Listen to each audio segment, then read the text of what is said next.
الحمد لله رب العالمين والصلاة والسلام على سيد الأنبياء والمرسلين أما بعد فأعوذ بالله من الشيطان الرجيم بسم الله الرحمن الرحيم السلام علیکم ورحمۃ اللہ وبرکاتہ۔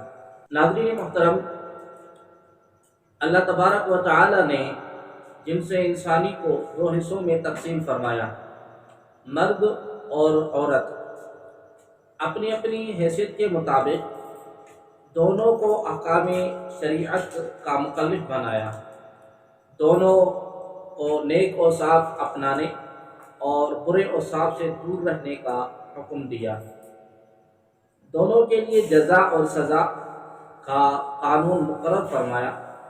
الغرض معاشرے میں مرد کے ساتھ ساتھ عورت کی اہمیت اور حیثیت بھی مسلم ہے۔ ناظرین محترم، ماہ رمضان المبارک کی 10 تاریخ کو ام المؤمنین سیدہ طیبہ طاہرہ اما خدیجۃ الکبریٰ رضی اللہ تعالی عنہا کا یوم وصال ہے۔ اس نسبت سے آج ہم حاضر ہوئے ہیں۔ سیدہ طیبہ طاہرہ عابدہ زاہدہ ام المؤمنین اما خدیجۃ الکبریٰ رضی اللہ تعالی عنہا کا نام خدیجہ تھا۔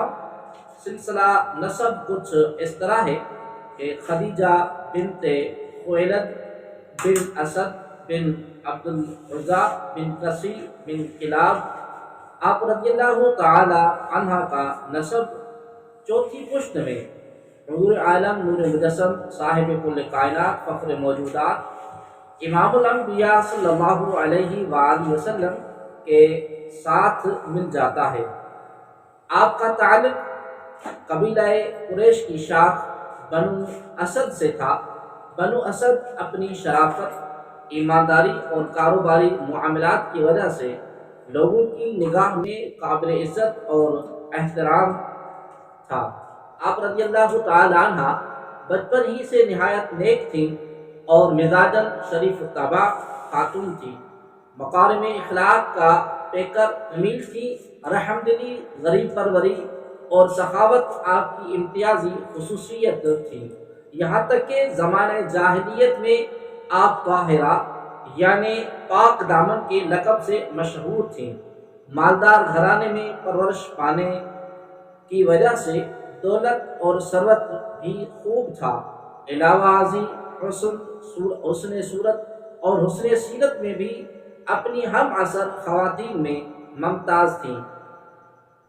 ناظرین محترم، غور کرنے کی بات ہے کہ زمانہ جاہلیت میں آپ کا کردار میلا تو کجا دھندلا بھی نہیں ہوا، ایسا پاکیزہ کہ آپ کا لقب طاہرہ پڑ گیا۔ آج ہمیں اپنی زندگیوں میں غور کرنے کی ضرورت ہے۔ باوجود یکا ہم زمانہ جاہلیت میں نہیں رہتے، پھر بھی ہمارے کردار میں اپنی اس عظیم ماں کی جھلک کیوں نہیں آتی؟ پہلی شادی ابو ہالہ ہند بن نباش تمیمی سے ہوئی۔ ابو ہالہ کے انتقال کے بعد دوسری شادی عتیق بن عائد مخزومی سے ہوئی۔ کچھ عرصہ بعد وہی بھی چل بسے تو دنیاوی معاملات سے دل برداشتہ ہو کر زیادہ وقت حرم کعبہ میں گزارتے، جس کے باعث آپ کی مزاج مبارک میں تقدس اور شرافت مزید بڑھ گئی۔ قریش کے نامور صاحب ثروت سرداروں نے آپ رضی اللہ تعالی عنہ کو پیغام نکاح بھجوایا، لیکن سیدہ خدیجہ رضی اللہ تعالی عنہ نے سب کو یکسر انکار کر دیا۔ ناظرین محترم، اس سے ہمیں یہ سبق ملتا ہے کہ جب کسی عورت کا شوہر فوت ہو جائے تو اسے دوسرا نکاح کر لینا چاہیے۔ دوسری بات یہ معلوم ہوتی ہے کہ جب مصائب اور مشکلات آئیں تو اللہ تبارک و تعالیٰ کی طرف رجوع کرنا چاہیے۔ تیسری بات یہ معلوم ہوتی ہے کہ رجوع اللہ کرنے سے طبیعت میں حیا اور عفت اور شرافت پیدا ہوتی ہے۔ چوتھی بات یہ معلوم ہوتی ہے کہ حضرت خدیجہ رضی اللہ تعالی عنہ چونکہ رسول اللہ صلی اللہ علیہ وآلہ وسلم کے نکاح میں آنے والی تھی، اس لیے تکوینی طور پر اللہ تبارک و تعالیٰ ان کے دل میں کسی صاحب ثروت سے نکاح کی خواہش نکال دی، اس لیے یہ بات اچھی طرح ذہن نشین ہونی چاہیے کہ آپ کا دوسرے شوہر کے فوت ہونے کے بعد نکاح کا انکار کرنا قطعاً نکاح بیگان کے خلاف نہیں۔ ناظرین محترم، آپ رضی اللہ تعالی عنہ کے والد محترم خویلد بن اسد اعلیٰ درجے کے تاجر تھے۔ جب بڑھاپے کی دہلیز تک پہنچے تو انہوں نے اپنا سارا کاروبار اپنی بیٹی حضرت خدیجہ کے سپرد کر دیا۔ 30 سال کی عمر میں آپ رضی اللہ تعالی عنہ تجارت سے وابستہ ہوئی، جس کی وجہ آپ رضی اللہ تعالی عنہ حجاز مقدس میں سب سے زیادہ مالدار خاتون شمار ہوتی تھی۔ آپ کی تجارت کا سامان عرب سے باہر ملک شام اور یمن میں سال میں 2 مرتبہ جاتا تھا۔ بعض محدثین نے لکھا ہے کہ اکیلا حضرت خدیجہ کا سامان تجارت مکہ کے سارے تجارتی کافروں کے سامان کے برابر ہوتا تھا۔ خاتون ہونے کی وجہ سے تجارتی معاملات میں سفر کرنا دشوار بلکہ ناممکن تھا، اس لیے کسی کو بطور نیابت سامان تجارت دے کر روانہ کرتی۔ آپ کے تجارتی نمائندوں کی 2 صورتیں تھیں، یا وہ ملازم ہوتے، ان کی اجرت یا تنخواہ مقرر ہوتی جو انہیں دی جاتی، نفع اور نقصان سے انہیں کوئی سروکار نہ ہوتا، یا نفع میں ان کا کوئی حصہ نصف تہائی یا چوتھائی وغیرہ مقرر کر دیا جاتا۔ اگر نفع ہوتا تو وہ اپنا حصہ لے لیتے، جبکہ نقصان کی صورت میں ساری ذمہ داری حضرت خدیجہ رضی اللہ تعالی عنہ پر ہوتی۔ آپ رضی اللہ تعالی عنہ کے طرز عمل سے خواتین کو سبق ملتا ہے کہ عورت کاروبار کرنا بھی چاہے تو اسے اپنی چار دیواری کی حدود نہیں پھیلانی چاہیے، بلکہ گھر میں رہتے ہوئے کاروبار میں شراکت کرنا ہی اس کے لیے مفید ہے۔ ناظرین محترم، کچھ عرصہ تک معاملات یوں ہی چلتے رہے، یہاں تک کہ آپ رضی اللہ تعالی عنہ کے قانون تک نبی اکرم صلی اللہ علیہ وآلہ وسلم کی امانت اور صداقت کا چرچا پہنچا۔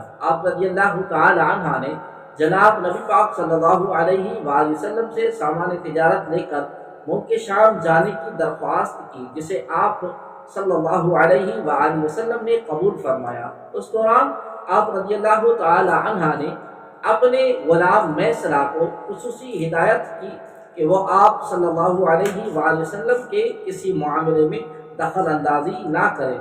ناظرین محترم، آپ رضی اللہ تعالی عنہ کے طرز عمل سے معلوم ہوتا ہے کہ اپنے ماتحت کام کرنے والوں کی تربیت ضرور کرنی چاہیے، جیسا کہ آپ رضی اللہ تعالی عنہ نے اپنے غلام میسرہ کو آداب سفر سکھلانے اور معاملات میں دخل اندازی سے منع کیا۔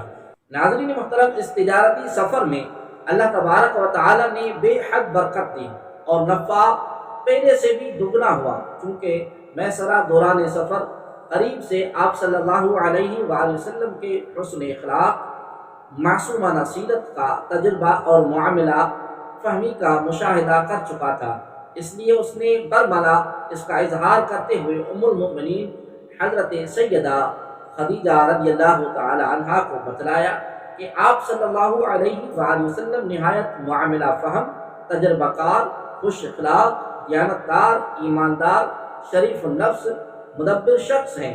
آپ صلی اللہ علیہ وآلہ وسلم نے واپس پہنچ کر تجارتی معاملات کا عمدہ حصہ پیش کیا، جس سے ام المؤمنین حضرت سیدہ خدیجہ رضی اللہ تعالی عنہا بہت متاثر ہوئی۔ ام المؤمنین سیدہ خدیجہ رضی اللہ تعالی عنہا کی طرف سے رسول اللہ صلی اللہ علیہ وآلہ وسلم کی خدمت میں یعلا بن امیہ کی بہن نفیسہ بنت امیہ پیغام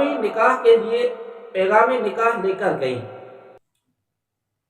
نفیسہ کا بیان ہے کہ میں آپ کے پاس آئی اور کہا کہ آپ نکاح کیوں نہیں کر لیتے؟ آپ نے فرمایا کہ میں نادار اور خالی ہاتھ ہوں، کس طرح نکاح کر سکتا ہوں؟ میں نے کہا کہ اگر کوئی ایسی عورت آپ سے نکاح کرنے کی خواہش مند ہو جو ظاہری حسن و جمال اور طبعی شرافت کے علاوہ دولت مند بھی ہو اور آپ کی ضروریات کی کفالت کرنے پر بھی خوش دلی سے آمادہ ہو تو آپ اس سے اسے نکاح کر لینا پسند کریں گے؟ آپ نے دریافت کیا کہ ایسی کون خدا کی بندی ہے ہو سکتی ہے؟ میں نے کہا کہ خدیجہ بنت خویلد۔ ناظرین محترم، اپنی اپنے شریک حیات کا انتخاب کرتے وقت اس کی خاندانی شرافت، نیک نامی اور حسن اخلاق ملحوظ رکھنے چاہیے۔ آپ رضی اللہ تعالی عنہ نے اپنا شریک حیات منتخب کرتے وقت انہی چیزوں کو ملحوظ رکھا۔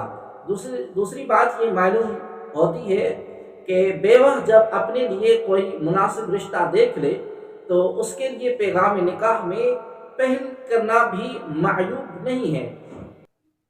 ناظرین محترم، آپ کریم صلی اللہ علیہ وآلہ وسلم نے اپنے چچا ابو طالب سے ذکر کیا۔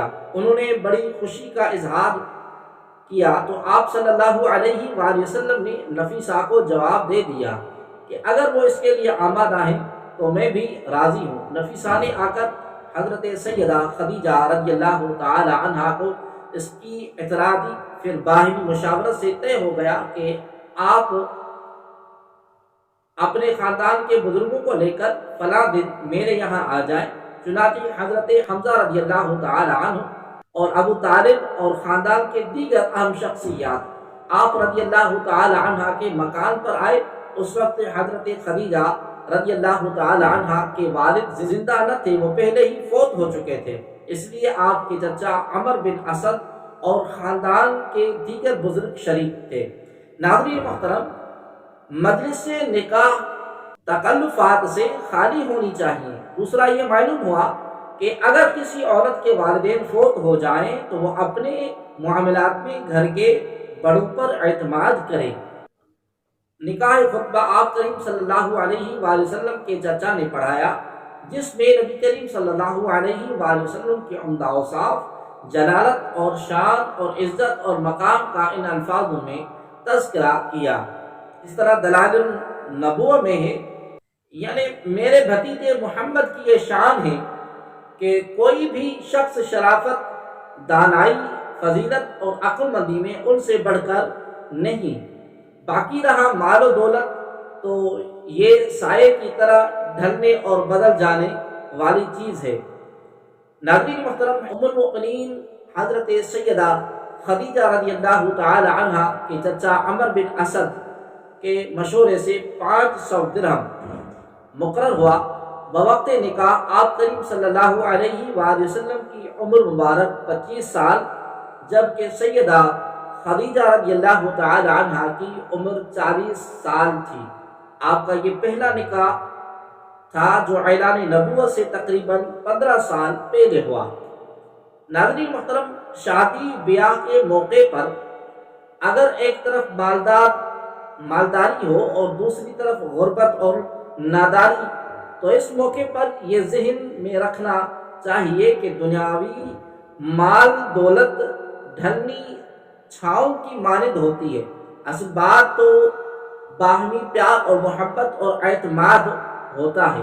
ناظرین محترم، آپ تصور کریں عرب کے اس فحش معاشرے میں جہاں صدیوں سے شراب، کباب اور عورتوں کی آبرو سرعام بکتی ہو، ایسے میں 25 سال تک جوانی کے امنگوں اور جذبات کے بلبلوں کو ضبط نفس کی پاکیزگی میں ڈھانپ کر کسی نوجوان دوشیزہ سے نہیں بلکہ 40 سال بیوہ عورت سے شادی کر کے پاک بازی کی ایسی مثال قائم کی جس کی مثال نہ پہلے ملتی ہے نہ بعد میں۔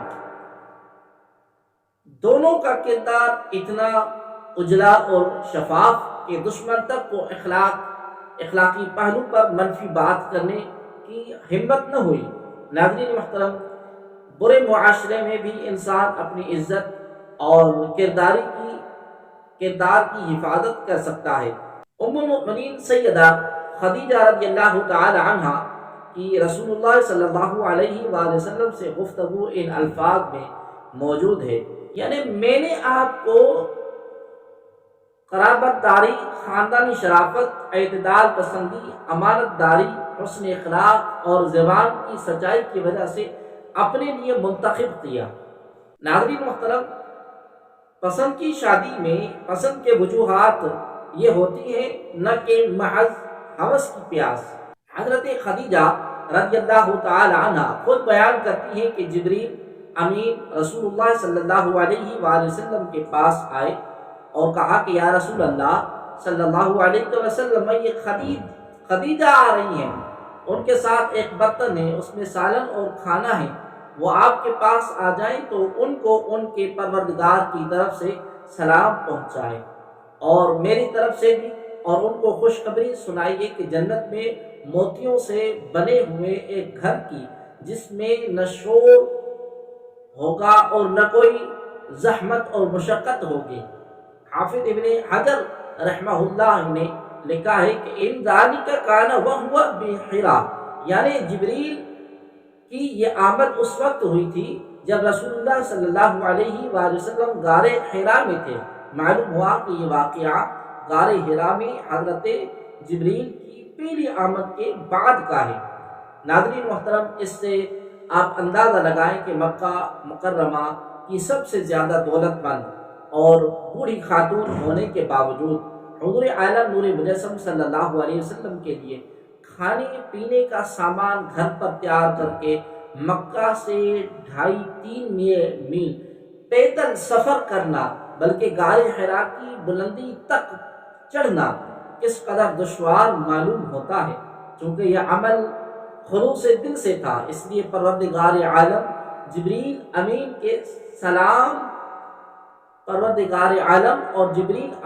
سلام پہنچتے ہیں۔ حضرت سیدنا علی المرتضی شیر خدا رضی اللہ تعالی عنہ سے روایت ہے کہ نبی اکرم صلی اللہ علیہ وآلہ وسلم نے فرمایا، اس دنیا کی عورتوں میں سب سے بہترین خدیجہ بنت خویلد ہیں۔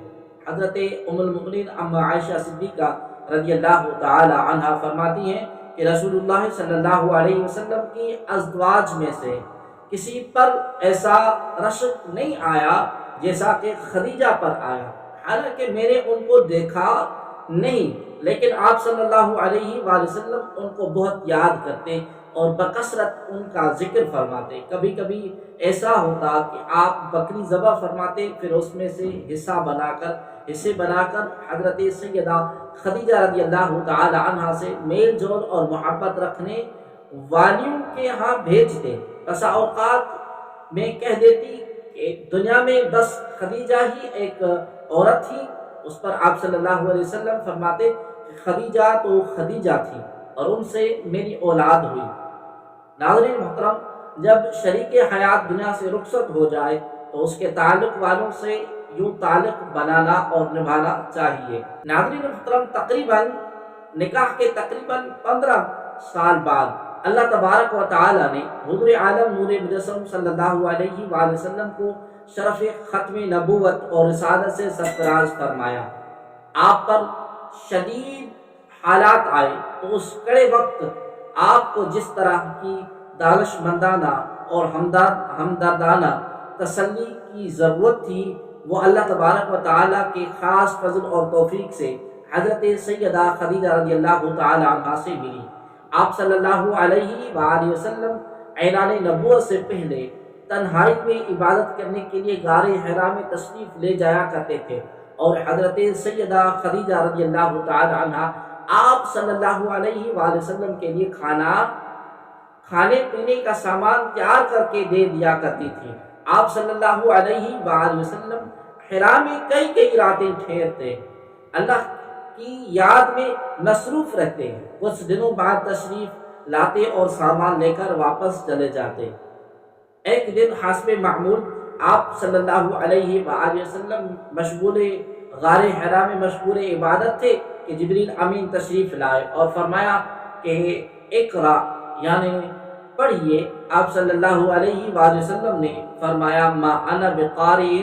جبریل امین نے پکڑ کر اپنے سے چمٹا کر خوب زور سے اور عرض کی اقرا، پڑھیے۔ آپ نے پھر وہی جواب دیا کہ ما انا بقارئ۔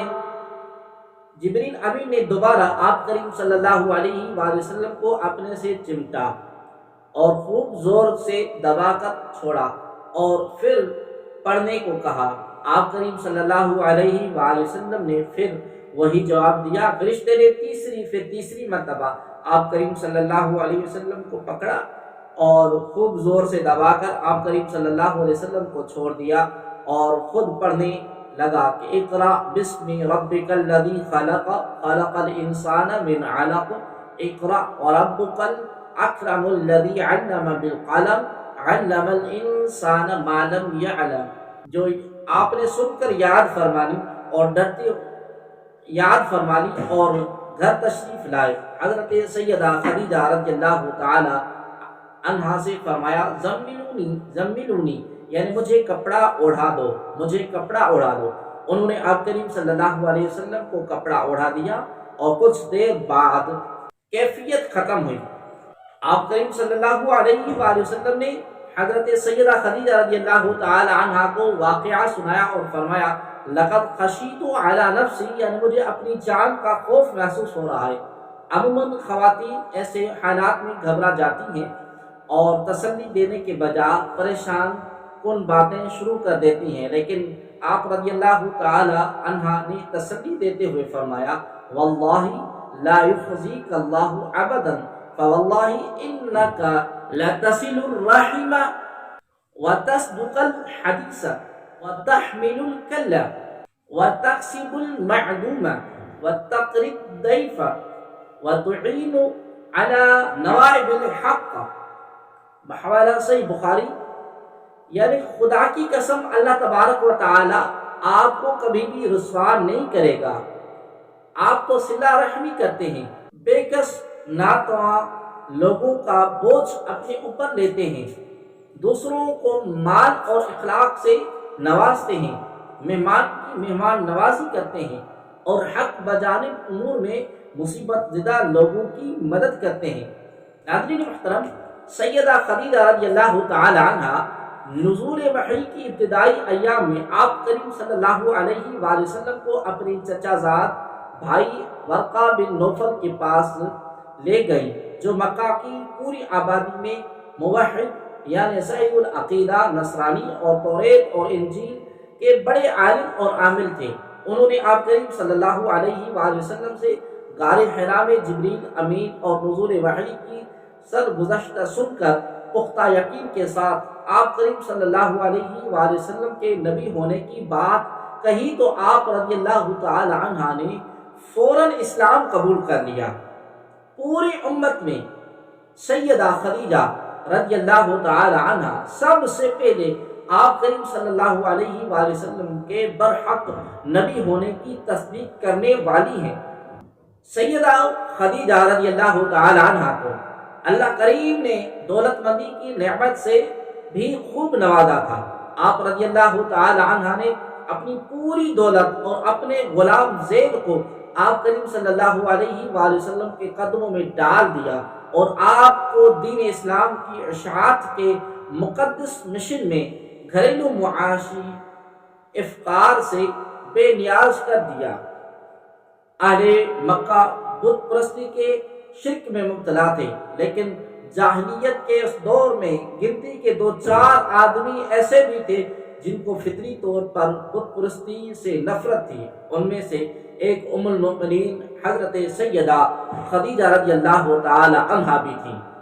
ناظرین محترم، مشرکین مکہ نے نبی پاک صلی اللہ علیہ وآلہ وسلم کی دعوت اسلام کو روکنے کی طرح ہتھ کنڈے استعمال کیے، یہاں تک کہ انہوں نے آپ کا اور آپ کے خاندان بنو ہاشم کے ان تمام لوگوں کا بھی جنہوں نے اگرچہ آپ کی دعوت اسلام کو قبول نہیں کیا تھا، لیکن نسبی اور قرابتی تعلق کی وجہ سے آپ کی کسی درجے میں حمایت کرتے تھے، سوشل بائیکاٹ کرنے کا فیصلہ کیا اور آپ کے وہ قریبی رشتہ دار بھی شعب ابی طالب میں محصور کر دیے گئے، کھانے پینے اور بنیادی ضروریات سے محروم کر دیا گیا، اور یہ بائیکاٹ 3 سال کے عرصے تک محیط رہا، یہاں تک کہ ان لوگوں کو کبھی کبھی درختوں کے پتے کھا کر گزارا کرنا پڑا۔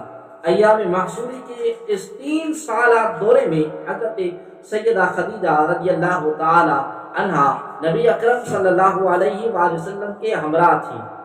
ناظرین محترم، نبی کریم صلی اللہ علیہ وسلم نے جب ام المؤمنین حضرت سیدہ خدیجہ رضی اللہ تعالی عنہا سے شادی کی، اس کے بعد تقریباً 24 سال تک آپ رضی اللہ تعالی عنہا زندہ رہی۔